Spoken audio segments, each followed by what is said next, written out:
On a de plus en plus de personnes âgées, de plus en plus âgées. Donc on va avoir des gens qui vont avoir 70, 80, 90, 100 ans.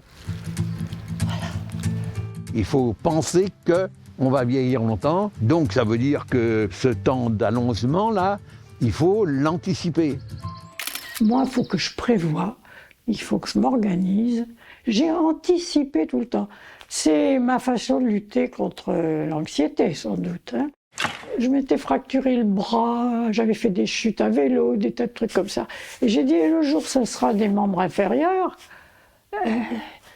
je ne vais pas monter des étages. Et si je n'avais pas pu avoir un rez-de-jardin, je me retirais du projet, à mon grand regret. C'est un habitat participatif de 23 familles. Il y a 9 personnes de mon âge et tout le reste, c'est des jeunes couples. Ce qu'on vit là, ça me fait vraiment penser à un petit hameau avec la place du village. L'assemblée plénière, allez, on dira que c'est peut-être le conseil municipal. Notre slogan, ensemble, j'habite autrement.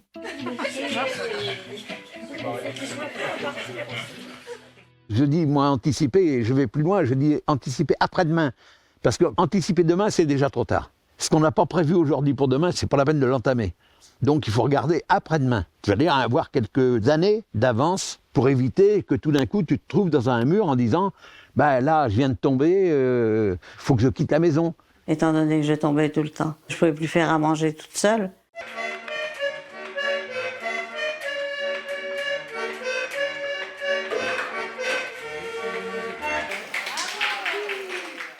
Les colocataires, pour la plupart, tout simplement, ils viennent par manque de sécurité. Ils avaient peur de faire eux-mêmes, alors qu'ici, ils retrouvent ce qu'ils n'arrivaient plus forcément à faire à la maison.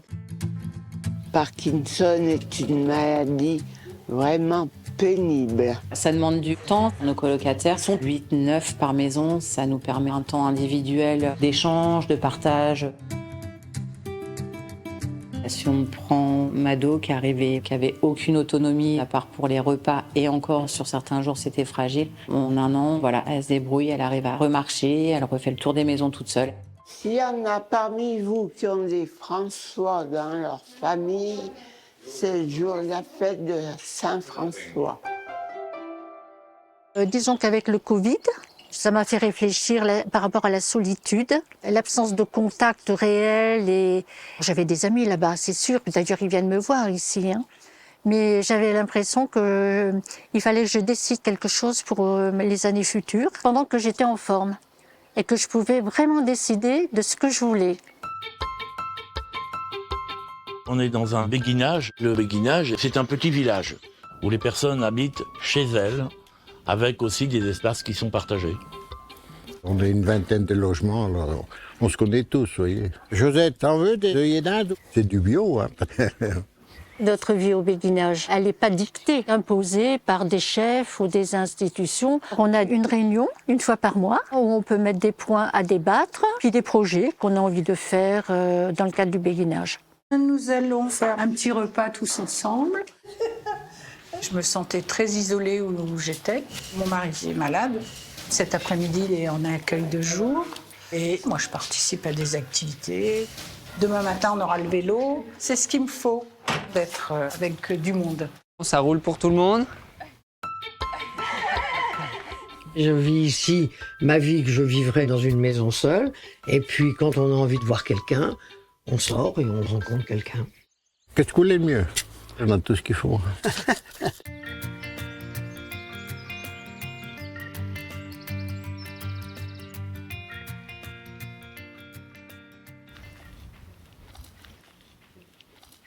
Regarde les petites un peu. Oh, qu'est-ce que je suis contente. C'est ça la Marpa, on est indépendant. La Marpa, c'est on a son logement, on a son petit chez-soi. Donc quand on a envie d'être tout seul, on est dans son logement. Et puis l'équipe est là pour proposer des services, les repas, les animations, la blanchisserie. C'est bon. On change de bras? J'ai rajeuni de 30 ou 40 ans. C'est l'alternative entre le domicile et l'EHPAD. Moi, je me sens bien. C'est comme une famille, tout se passe bien, quoi, finalement. Voilà. Et les jours passent très vite, finalement. C'est pas fini? Je vous attendais, moi. On pourrait penser qu'on est dans une maison de vieillards sénile, mais on a un environnement qui est très joyeux. Il n'y a pas de gens âgés autour de nous, c'est que des jeunes, c'est très très agréable.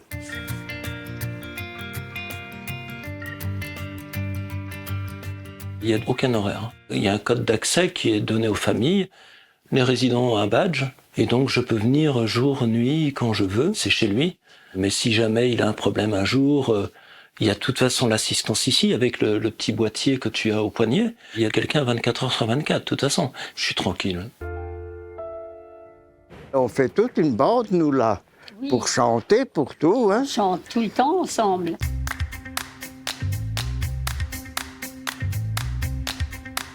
C'est vrai que c'est un endroit magique. On peut se lever à quelle heure on veut? Oui. Une personne qui a l'habitude de se lever à 7h30, va se lever à 7h30, prendre son petit déjeuner. Et celle qui a envie de rester au lit jusqu'à 10 ou 11h, elle va pouvoir prendre son petit déjeuner à 10 ou 11h. Il y aura toujours ce qu'il faut à table, donc vraiment le pain frais, le beurre, la confiture, le café. Tout se passe bien. L'envie de Famille Solidaire en créant cette colocation, c'était d'expérimenter un nouveau modèle qui soit plus à taille humaine, où on est simplement 8 locataires en situation de maladie d'Alzheimer. On a le temps pour eux, on a le temps de chouchouter les gens. On essaye de les inclure au maximum dans la vie de la maison. Qu'est-ce qu'on fait avec les tomates? Je ne sais pas. Eh bien, moi non plus. Ça sera la surprise du chef. Oui. Les familles ont vraiment une place aussi importante. Ils ont même leurs chaussons ici. C'est comme si j'allais la voir chez elle à la maison, quoi. Les colocataires vont être très peu dans leur espace privé, à part pour dormir, parce qu'ils apprécient le contact entre eux. Quand on est ensemble, tout va bien. Je suis arrivée l'après-midi, ils étaient en train de danser, de chanter. Allez, on a dansé avec, on a chanté avec. C'est familial. On sait qu'elle est chez elle, qu'elle n'est pas toute seule. Prenez une petite frange de là. Qu'elle est avec des gens qui sont affectifs. Et donc nous, ça nous libère d'une pression de se dire elle est dans un endroit où elle est bien. L'environnement humain est essentiel. On se plaint que les vieux sont isolés. En fait, les vieux sont isolés, c'est vrai, mais bien souvent, il y a une part de leur responsabilité parce que si on ne développe pas, si on ne garde pas le contact avec les gens qui sont autour de vous, on perd l'habitude de dire bonjour ou de ne plus dire aux voisins tiens, venez donc prendre un café, etc., etc. On se trouve isolé. Il faut aussi que la personne âgée aille de temps en temps à la mairie, dire bonjour, comment vous allez. Si on ne fait pas ça, c'est terminé. J'avais un pavillon, je commençais à vieillir malgré tout. Alors j'ai dit, le pavillon, c'est pas le tout, mais j'avais un étage.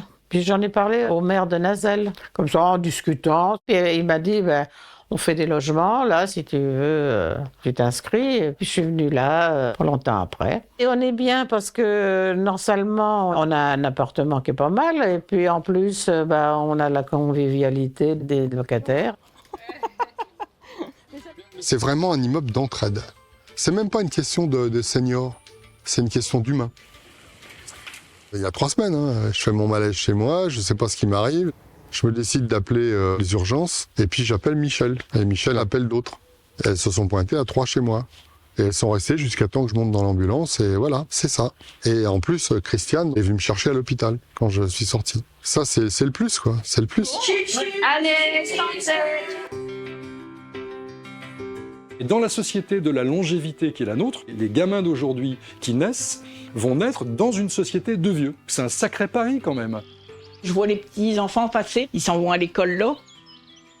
Je peux regarder par la fenêtre les petits jeunes qui jouent au foot. J'étais vice-présidente d'un club de football quand j'étais jeune. Donc comment est-ce qu'on fait pour que ces jeunes ne soient pas déconnectés des 3 ou 4 générations qui les précèdent? Comment est-ce qu'on fait pour que les vieux eux-mêmes comprennent qu'ils ont un message à faire passer, qu'il n'y a pas cet antagonisme des âges? Il y a au contraire à faire société. 1, 2.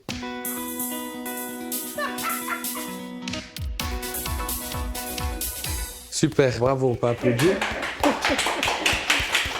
C'est un immeuble où les 6 premiers étages sont dédiés aux personnes âgées Et les 3 derniers étages pour les jeunes travailleurs ou les jeunes étudiants. Le dimanche, c'est un petit jeune qui nous fait le cinéma. Et puis après, il nous fait un petit café. Et puis voilà. Le rez-de-chaussée, ça va être du coup les salles cantines avec un petit salon juste pour passer du temps avec des personnes qui ont besoin de voir du monde tout simplement. Si je vous montre celui-là, vous tapez que celui-là. Super. Il y a plein d'activités diverses. Aujourd'hui par exemple, c'était remue-ménage. Pour mettre les mots dans le bon ordre. J'ai besoin de quelqu'un pour m'aider. Parce qu'on a à lire, et moi je ne peux pas lire. Donc il y a une jeune ou un jeune qui lit pour moi. Un tien vaut mieux que 2, tu l'auras.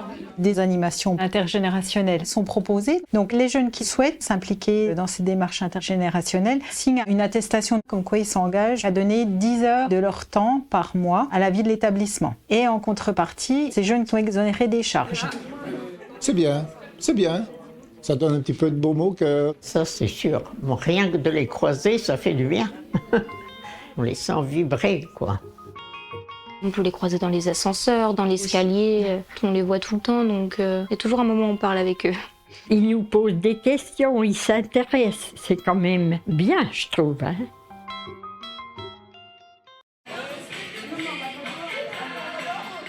Cette résidence a 78 logements et on a 91 locataires. C'est pas une maison de retraite, c'est une résidence pour personnes plus de 60 ans à la retraite. Je trouve qu'on a une richesse absolument inouïe en France. On a des bailleurs sociaux qui aujourd'hui mettent leur mission sociale vraiment à disposition de leurs locataires. La salle d'activité, c'est un point de rencontre. Le 69 Le Rhône. Ils sont chez eux, donc la salle commune, l'espace commun, c'est pour eux. Moi, je viens faire mon petit tour dans la salle le matin. On sait qu'il y aura toujours quelqu'un qui va passer, qui va venir. Il y a tout ce qu'on veut. Ça rigole tout le temps. Même si je ne suis pas là, ils peuvent se réunir. On est sûr d'avoir quelqu'un. On sait qu'on n'est pas seul.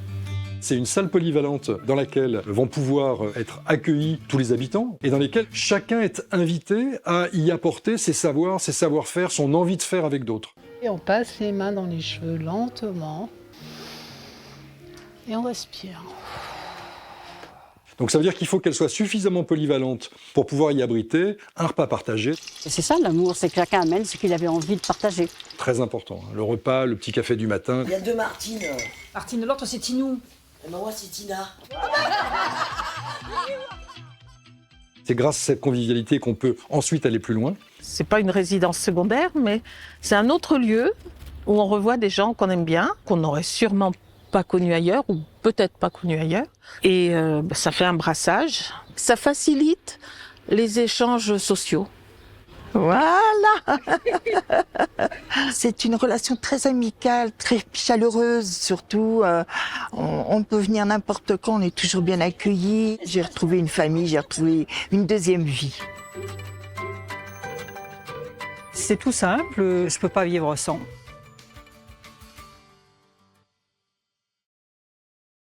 Dès le moment où je suis arrivée ici, j'ai pensé jardin. C'est dans le partage des tâches où petit à petit on a appris à se connaître. Le groupe de départ, c'était des amis et ils discutaient sur le fait que leurs parents avaient mal prévu leur vieillissement, notamment au niveau habitation qui n'était pas adapté, et également se reposaient beaucoup sur leurs enfants. Et donc eux, ils se sont dit, qu'est-ce qu'on pourrait imaginer pour ne pas être un poids pour nos enfants dans le futur ? En se renseignant un petit peu de droite et de gauche, on a décidé de faire une coopérative d'habitants pour personnes retraitées. Ça, c'est vraiment l'ADN du projet. On voulait vieillir ensemble, entourés par des gens qui ont les mêmes valeurs que nous. Le fait de lutter contre la spéculation, l'entraide, la bienveillance. J'avais une sorte de rêve, mais depuis que je suis ici, depuis bientôt 7 ans, c'est mieux que ce que j'avais imaginé. On a fait la première réunion en 2009 et on a emménagé en 2017. Quand on a fait le projet, on s'est dit qu'en effet, heureusement qu'on avait commencé pas trop tard. On était tous encore pas trop vieux, parce que c'est vrai qu'il faut quand même une certaine énergie. Ça veut dire que on doit commencer très tôt à anticiper. Parce que quand on a vécu 20, 30 ans, 40 ans, des fois plus, dans un lieu,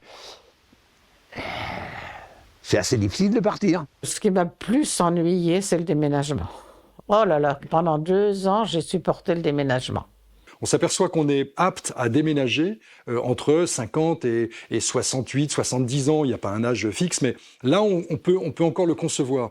Au-delà d'un certain âge, alors qu'il faudrait le faire, on ne le fait plus. Parce que là, on est trop attaché à son logement, on a trop peur de le quitter pour un logement dont on ne sait pas ce qu'il sera. J'aurais pu peut-être profiter plus pour faire certaines choses que maintenant. Donc s'y préparer en amont, ça devrait aussi être une information, une formation dont on devrait pouvoir tous disposer de manière à faire un choix éclairé. Là, je suis dans ma 22e année de retraite, c'est sympa, hein.